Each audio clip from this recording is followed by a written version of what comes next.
जय श्री श्याम दोस्तों, एक बार फिर से स्वागत है आप सबका आपके अपने चैनल ज्ञान की बातें में।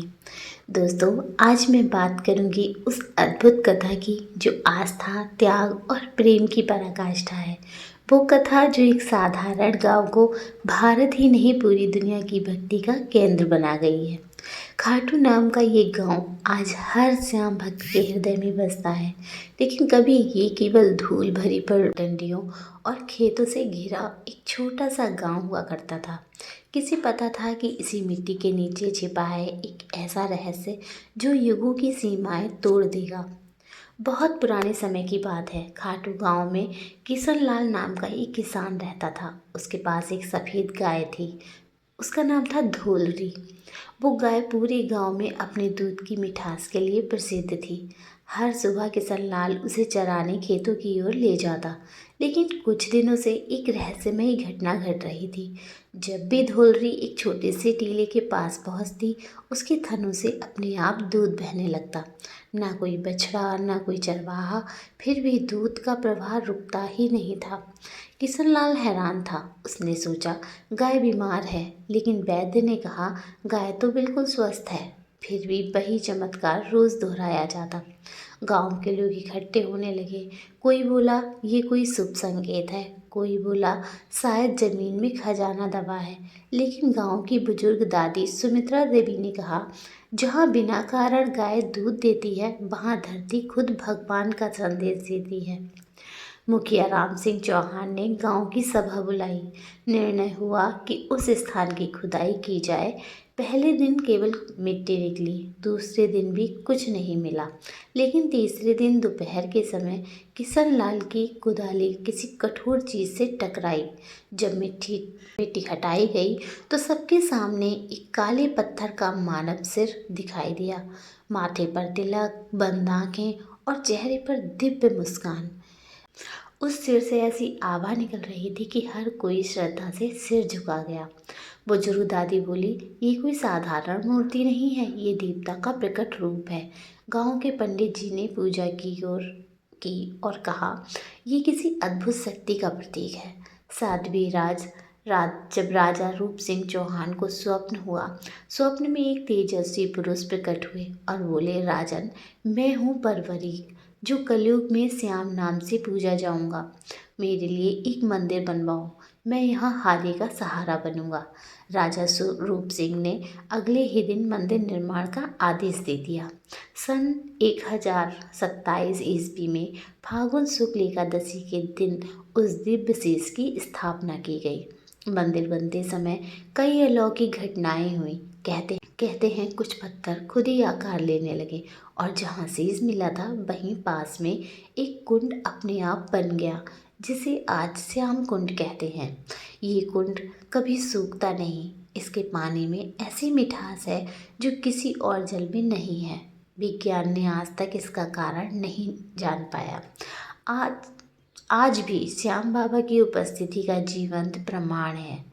अब चलिए समय की परतों को पीछे छोड़ते हैं। महाभारत काल में जब धर्म और अधर्म आमने सामने थे, भीमसेन और हिडिंबा के पुत्र घटोत्कच का विवाह दैत्यराज मोर की पुत्री अहिल्यावती से हुआ।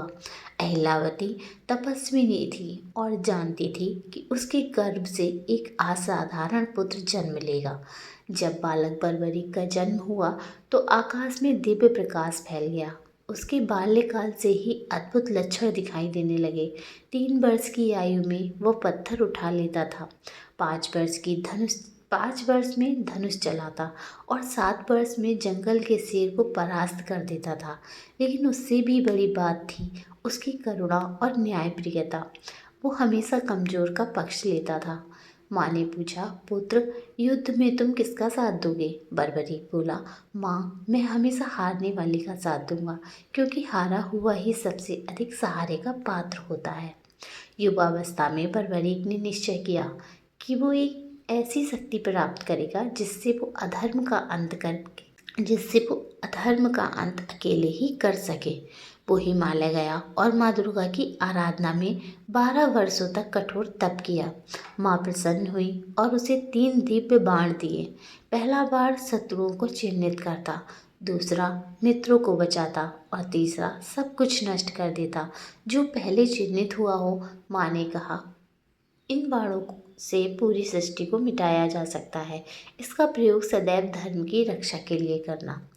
महाभारत युद्ध आरंभ होने वाला था। बर्बरीक अपने 3 बाणों और धनुष के साथ कुरुक्षेत्र की ओर चला गया।